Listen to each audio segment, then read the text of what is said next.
मैं Gurpreet Singh motor mechanic instructor government ITI Batala. अज मैं तुहानूं टाइमिंग चैन ਅਤੇ टाइमिंग की बेल्ट बारे चानना पावांगा।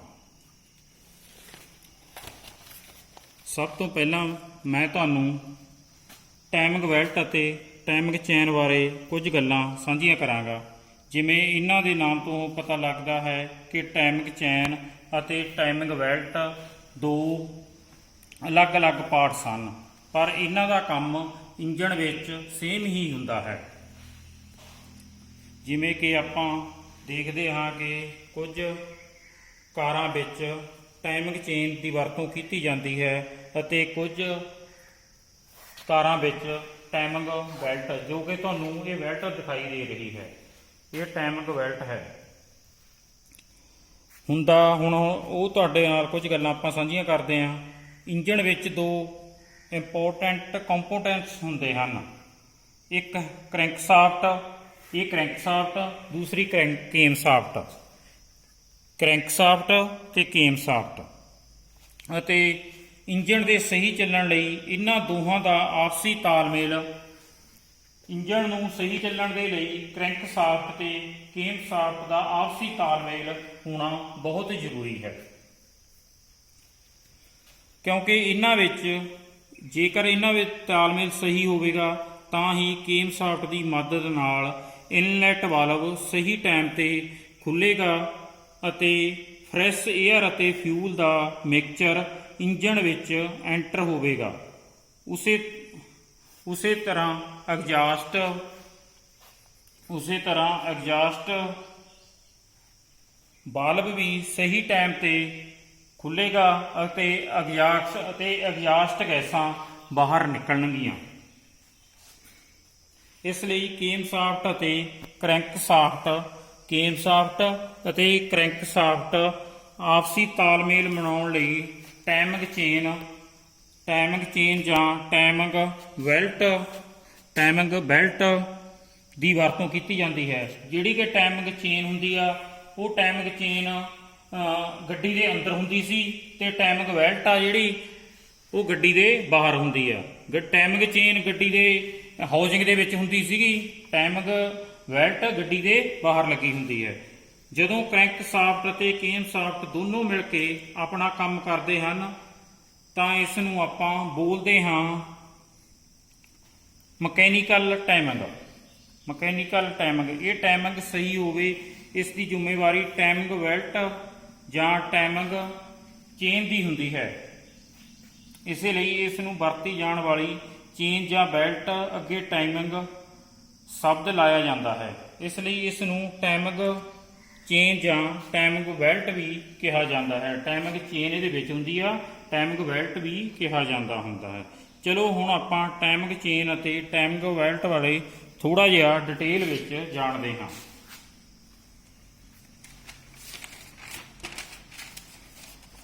सब तो पहला आटोमोबाइल इंडस्ट्री विच टाइमिंग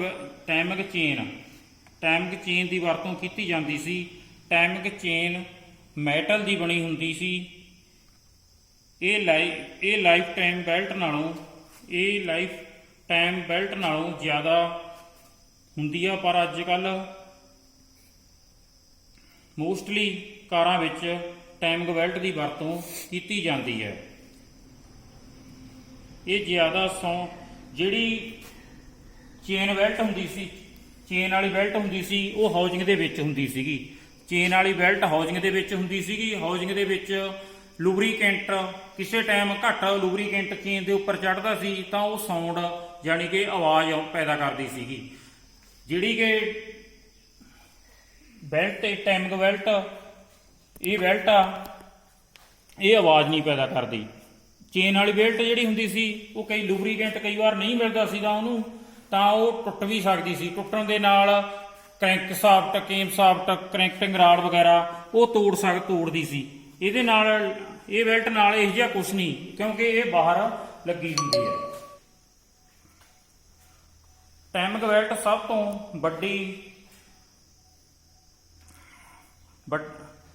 तो बेटर ਟਾਈਮਿੰਗ ਬੈਲਟ ਰਬੜ ਦੀ ਬਣੀ ਹੁੰਦੀ ਹੈ, ਇਸ ਕਰਕੇ ਇਸ ਦੀ ਕੀਮਤ ਟਾਈਮਿੰਗ ਚੇਨ ਨਾਲੋਂ ਵੀ ਕਾਫੀ ਘੱਟ ਹੁੰਦੀ ਹੈ।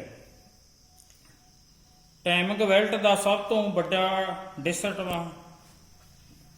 ਡਿਸਐਡਵਾਂਟੇਜ ਇਹ ਹੈ ਕਿ ਜੇ ਟਾਈਮਿੰਗ ਚੇਨ ਟੁੱਟ ਜਾਂਦੀ ਸੀ ਤਾਂ ਇਹ ਇੰਜਣ ਦੇ ਪਾਰਟਸਾਂ ਵਿੱਚ ਫਸ ਕੇ ਇੰਜਣ ਦਾ ਨੁਕਸਾਨ ਕਰ ਦਿੰਦੀ ਸੀ। ਜਿਵੇਂ ਕਿ ਮੈਂ ਪਹਿਲਾਂ ਤੁਹਾਨੂੰ ਦੱਸਿਆ, ਨੁਕਸਾਨ ਕੀ ਹੁੰਦਾ ਸੀ, ਇਹ ਇੰਜਣ ਚੇਨ ਟੁੱਟ ਕੇ ਕਰੈਂਕ ਸ਼ਾਫਟ ਤੋੜ ਦਿੰਦੀ ਸੀ, ਕੇਮ ਸ਼ਾਫਟ ਤੋੜ ਦਿੰਦੀ ਸੀ, ਪਿਸਟਨ ਟੁੱਟ ਜਾਂਦੇ ਸੀ, ਕਨੈਕਟਿੰਗ ਰਾਡ, ਗਜਰ ਪਿੰਨ ਵਗੈਰਾ ਇਹ ਜ਼ਿਆਦਾ ਇਹ ਹੁੰਦੀ ਸੀ ਨਾ, ਟੁੱਟ ਜਾਂਦੀ ਸੀ ਨਾ, ਇਹ ਇੰਜਣ ਦਾ ਨੁਕਸਾਨ ਕਰਦੀ ਸੀ। ਇਹਦੇ ਮੁਕਾਬਲੇ ਇਹ ਜਿਹੜੀ ਟਾਈਮਿੰਗ ਬੈਲਟ ਆ ਇਹ ਬਾਹਰ ਹੁੰਦੀ ਆ। ਜੇਕਰ ਟਾਈਮਿੰਗ ਬੈਲਟ ਟੁੱਟ ਵੀ ਜਾਵੇ ਤਾਂ ਇਹਦਾ ਇੰਜਣ ਦਾ ਕੋਈ ਨੁਕਸਾਨ ਨਹੀਂ ਹੋਵੇਗਾ।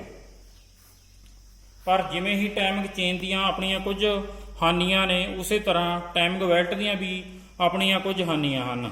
ਸਭ ਤੋਂ ਵੱਡੀ ਹਾਨੀ ਟਾਈਮਿੰਗ ਬੈਲਟ ਦੀ ਇਹ ਹੈ ਕਿ ਇਸ ਦੀ ਲਾਈਫ ਬਹੁਤ ਘੱਟ ਹੁੰਦੀ ਹੈ। ਟਾਈਮਿੰਗ ਬੈਲਟ ਦੀ ਚੇਨ ਨਾਲੋਂ ਟਾਈਮਿੰਗ ਬੈਲਟ ਦੀ ਲਾਈਫ ਬਹੁਤ ਜ਼ਿਆਦਾ ਘੱਟ ਹੁੰਦੀ ਹੈ ਵੀ ਇਸ ਨੂੰ ਜਿਹੜੀ ਕਿ ਇਹ ਟਾਈਮਿੰਗ ਬੈਲਟ ਆ ਇਸ ਨੂੰ 75,000 ਤੋਂ ਲੈ ਕੇ 1 ਲੱਖ ਕਿਲੋਮੀਟਰ ਤੱਕ ਦੇ ਵਿੱਚ ਆਪਾਂ ਬਦਲ ਸਕਦੇ ਹਾਂ। ਜਾਂ ਰੋਡ ਕੰਡੀਸ਼ਨ ਦੇ ਹਿਸਾਬ ਨਾਲ, ਜੇਕਰ ਰੋਡ ਜ਼ਿਆਦਾ ਖਰਾਬ ਹੋਊਗਾ ਤਾਂ ਇਹ ਬੈਲਟ ਆਪਾਂ ਆਪਾਂ ਨੂੰ ਛੇਤੀ ਬਦਲਣੀ ਪਊਗੀ।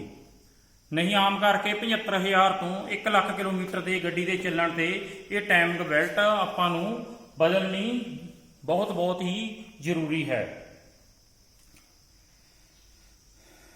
ਇਸ ਤੋਂ ਪਹਿਲਾਂ ਜਾਂ ਆਪਾਂ ਥੋੜਾ ਬਾਅਦ ਵਿੱਚ ਵੀ 75,000 ਤੋਂ 1 ਲੱਖ ਦੇ ਜਾਂ ਰੋਡ ਦੇ ਹਿਸਾਬ ਦੇ ਨਾਲ, ਜਾਂ ਇਸ ਤੋਂ ਥੋੜਾ ਬਾਅਦ ਜਾਂ ਪਹਿਲਾਂ ਵੀ ਆਪਾਂ ਆਪਣੇ ਹਿਸਾਬ ਨਾਲ ਬਦਲ ਸਕਦੇ ਹਾਂ। ਇਹ ਸਾਰੀਆਂ ਗੱਲਾਂ ਤੋਂ ਇਹ ਟਾਈਮਿੰਗ ਚੇਨ ਦੀ ਇੱਕ ਹੋਰ ਵੱਡੀ ਹਾਨੀ ਇਹ ਸੀ ਕਿ ਇਹ ਇੰਜਣ ਹਾਊਸਿੰਗ ਦੇ ਵਿੱਚ ਹੁੰਦੀ ਸੀ। ਜਿਵੇਂ ਕਿ ਮੈਂ ਤੁਹਾਨੂੰ ਪਹਿਲਾਂ ਦੱਸਿਆ ਸੀਗਾ ਵੀ ਇੰਜਣ ਹਾਊਸਿੰਗ ਦੇ ਵਿੱਚ ਹੁੰਦੀ ਸੀ, ਉਹਦੇ ਨਾਲ ਇੰਜਣ ਕ੍ਰੈਂਕ ਸ਼ਾਫਟ ਵਗੈਰਾ ਜੋ ਇੰਜਣ ਦਾ ਜਾਣੀ ਕਿ ਨੁਕਸਾਨ ਹੁੰਦਾ ਸੀ। ਇਹ engine housing timing chain engine ਦੇ ਹਾਊਸਿੰਗ ਦੇ ਵਿੱਚ ਹੋਣ ਨਾਲ ਇਹ ਬੈਲਟ ਇਸ ਨੂੰ ਖੋਲ੍ਹਣ ਵਿੱਚ ਵੀ ਦਿੱਕਤ ਆਉਂਦੀ ਸੀਗੀ। ਖੋਲ੍ਹਣ ਵਿੱਚ ਵੀ ਟਾਈਮਿੰਗ ਬੈਲਟ ਨਾਲੋਂ ਜ਼ਿਆਦਾ ਸਮਾਂ ਲੱਗਦਾ ਸੀ ਅਤੇ ਇਹ ਥੋੜਾ ਕਠਿਨ ਵੀ ਸੀ। ਇਸ ਲਈ ਜ਼ਿਆਦਾਤਰ ਕਾਰਾਂ ਵਿੱਚ ਹੁਣ ਟਾਈਮਿੰਗ ਬੈਲਟ ਬਾਹਰ ਹੀ ਦਿੱਤੀ ਜਾਂਦੀ ਹੈ। ਵੈਸੇ ਕਾਰਾਂ ਵਿੱਚ ਵਰਤੀਆਂ ਜਾਣ ਵਾਲੀਆਂ ਬੈਲਟ 2 ਕਿਸਮ ਦੀਆਂ ਹੁੰਦੀਆਂ। ਇਹਨਾਂ ਵਿੱਚੋਂ ਇੱਕ ਦਾ ਨਾਮ ਟਾਈਮਿੰਗ ਬੈਲਟ ਹੈ, ਜਿਸ ਬਾਰੇ ਮੈਂ ਤੁਹਾਨੂੰ ਪਹਿਲਾਂ ਹੀ ਵਿਸਤਾਰਪੂਰਵਕ ਦੱਸ ਚੁੱਕਾ ਹਾਂ। ਅਤੇ ਦੂਸਰੀ ਕਿਸਮ ਦੀ ਬੈਲਟ ਦਾ ਨਾਮ ਡਰਾਈਵ ਬੈਲਟ ਹੈ। ਇਸ ਦੀ ਵਰਤੋਂ ਕਾਰ ਵਿੱਚ alternator, radiator, fan, water pump ਅਤੇ ਏਸੀ ਕੰਪਰੈਸਰ ਨੂੰ ਚੱਲਣ ਵਿੱਚ ਵਰਤੀ ਜਾਂਦੀ ਸੀ। ਹਾਂਜੀ, ਇਸ ਤੋਂ ਬਾਅਦ ਮੈਨੂੰ ਉਮੀਦ ਆ ਵੀ ਤੁਹਾਨੂੰ ਸਾਰਾ ਕੁਝ ਪਤਾ ਲੱਗ ਹੀ ਚੁੱਕਿਆ ਹੋਣਾ ਵਾ, ਕਿਵੇਂ ਮੈਂ ਤੁਹਾਨੂੰ ਵਿਸਤਾਰਪੂਰਵਕ ਚੈਨ ਬੈਲਟ ਤੇ ਟਾਈਮਿੰਗ ਬੈਲਟ ਬਾਰੇ ਜਾਣਕਾਰੀ ਦਿੱਤੀ। ਇਸ ਤੋਂ ਬਾਅਦ ਅਗਲੀ ਵੀਡੀਓ ਮੈਂ ਜਲਦੀ ਹੀ ਲੈ ਕੇ ਹਾਜ਼ਰ ਹੋਵਾਂਗਾ। ਧੰਨਵਾਦ।